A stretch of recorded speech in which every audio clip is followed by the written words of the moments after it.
Saya minta maaf, bukan berarti saya menghitung yang lain tidak besar dan tidak kecil. Saya melihat dua Nahdlatul Ulama dengan Muhammadiyah ini saja. Luar biasa bebannya. Luar biasa bebannya. Perguruan tinggi Nahdlatul Ulama 282, prodinya 1196, dosennya 12.000, mahasiswanya 352.000 sekian. Assalamualaikum warahmatullahi wabarakatuh. Saudara sekalian, politisi PDI Perjuangan Rano Karno ataupun akrab dikenal dengan Sidul Anak Sekolahan, yang juga mantan Gubernur Banten, tancap gas di gedung DPR RI, di mana Rano Karno adalah politisi anggota DPR RI dari Partai PDI Perjuangan. Dia menyoroti beban biaya kuliah terhadap dua organisasi besar, yaitu Nahdlatul Ulama dan Muhammadiyah.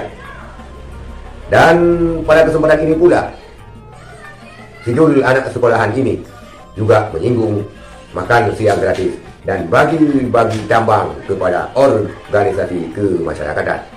Sebelum kita lanjut, kita lihat videonya. Nah, saya minta maaf, bukan berarti saya menghitung yang lain tidak besar dan tidak kecil. Saya melihat dua Nahdlatul Ulama dengan Muhammadiyah ini saja. Luar biasa bebannya. Luar biasa bebannya. Perguruan tinggi Nahdlatul Ulama 282, prodinya 1196, dosennya 12.000, mahasiswanya 352.000 sekian. Dua kriteria, Pak. Pertama, golongan ekonomi menengah ke bawah, 67%. Kedua, tidak mampu, 32%. Yang mampu berapa persen ya? Saya bertanya, saya catat di sini. Apakah dapat bantuan biaya pendidikan dari pemerintah? Maaf Pak, kami tidak pernah berhubungan dengan Kemenak. Itu Komisi 8, kita di Komisi 10. Tapi kita ingin tahu whole pendidikannya ada di mana sih? Betul yang tadi Bapak bilang, STAN, kuliah dibiayai, lulus pasti kerja, berebut Menteri Keuangan atau di pajak. Betul, STPDN, di semua fakultas ada gitu. Ini yang jangan kita tanya, ini salahnya di mana sih? Bahkan kami Pak, untuk renovasi sekolah saja, kita nggak bisa punya fasilitas untuk membantu, karena itu ada di PUPR. Banten banyak sekolah yang nggak ada WC Pak. Saya minta maaf dulu pada waktu saya jadi gubernur, makanya bantuan provinsi kepada sekolah yang berbasis masyarakat ini, maaf saya anggap cukup tinggi. Setelah itu tidak ada lagi Pak. Saya minta maaf, Bapak boleh cek seumur terberdirinya provinsi Banten dari tahun 2000, sejak Gubernur Rano Karno menjadi juara umum MTQ, setelah itu sampai sekarang menjadi nomor 24. Itu hanya satu frame yang ingin saya ceritakan. Nah karena itu saya minta maaf, Muhammadiyah ini begini banyak, makanya saya, ini berapa besar bantuan negara. Kami punya aspirasi, ada PIP, ada KIP. Tapi kita nggak bisa membantu anak-anak yang memang di sekolah agama. Iya, kita nggak bisa bantu. Nggak boleh. Karena itu ada di Kementerian Agama. Nah, itu juga membuat kita di Komisi 10, ini yang sesuatu yang kita lakukan. Saya minta maaf. Tadi Pak Ketua mengatakan, rekomendasi persis itu sudah saya catat ini Pak, sebelum Pak Ketua bicara. Wah, udah ketemu ini jawaban bagaimana caranya mengembalikan 20% itu. Berarti yang lain juga mencatat itu, tapi mungkin tidak tersebut. Saya catat ini, yang tadi Bapak bacakan rekomendasi persis. Itu sudah satu kita ketemu bagaimana cara kita mengembalikan. Nah artinya Pak, terakhir, kita tidak tahu Pak, pemerintah akan berganti. Apakah kepemerintahan besok masih tetap Kementerian Pendidikan dan Kebudayaan? Karena ada indikasi mau dibelah nih Pak, Kementerian Pendidikan dan Kementerian Kebudayaan. Itu juga kita antisipasi nih Pak. Ini setelah ini bagaimana ini? Maaf, ini memang DPR ini kan tempat politik. Ya kita antisipasi juga. Ini yang namanya makan gratis ada di mana? Dititip di bos kah? Bos aja segini, apalagi ditambah lagi ini kan?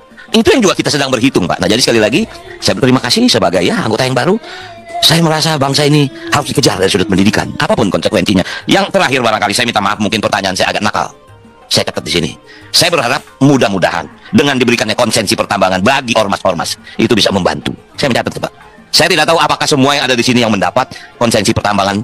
Kalau itu mudah-mudahan bisa membantu operasional. Mungkin itu yang bisa saya sampaikan. Terima kasih. Wabillahi taufiq wal hidayah. Wassalamualaikum warahmatullahi wabarakatuh. Itulah sang politisi PDI Perjuangan Sidul Anak Sekolahan menyoroti beban biaya terhadap Nahdlatul Ulama dan Muhammadiyah. Dan kedua lembaga tersebut mempunyai kampus-kampus yang sangat besar dan juga mempunyai ribuan mahasiswa.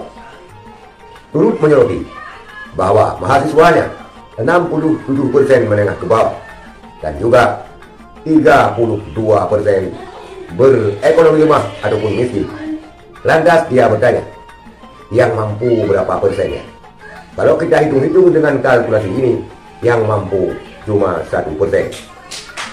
Tetapi saudara sekalian, Itulah beban pendidikan yang sangat tinggi yang harus digelontorkan dari APBN. Dalam kesempatan ini Rano Karno bercerita semasa dia menjadi Gubernur Banten, dia melakukan gebrakan-gebrakan pendidikan, di mana dia mengakui bahwa di Banten ada sekolah-sekolah yang tidak mempunyai WC. Masa di Banten yang dekat dengan ibu kota sebegitunya sekolahnya. Tetapi itulah fakta yang disampaikan oleh Sidul Anak Sekolahan, dan dia berusaha untuk memperbaiki keadaan ketika dia menjabat sebagai Gubernur Banten. Lebih lanjut, Rano Karno pun ikut menyoroti makan siang gratis yang nantinya akan dijalankan oleh Prabowo Subianto, dan juga dia mengaitkan ataupun memaparkan semoga nantinya organisasi kemasyarakatan akan terbantu dengan dibaginya jatah-jatah tambang. Apakah pembagian jatah tambang kepada ormas tidak menimbulkan permasalahan dan polemik baru di kemudian hari? Karena mengingat banyaknya ormas-ormas yang ada di Indonesia. Dan sempat pula kita lihat bahwa Bahli akan menyerahkan ataupun menandatangani tambang untuk dikelola oleh Nahdlatul Ulama. Benarkah demikian? Kita lihat proses selanjutnya tentang masalah tambang ini yang dibagi-bagi ke ormas. Sekian, terima kasih. Assalamualaikum warahmatullahi wabarakatuh.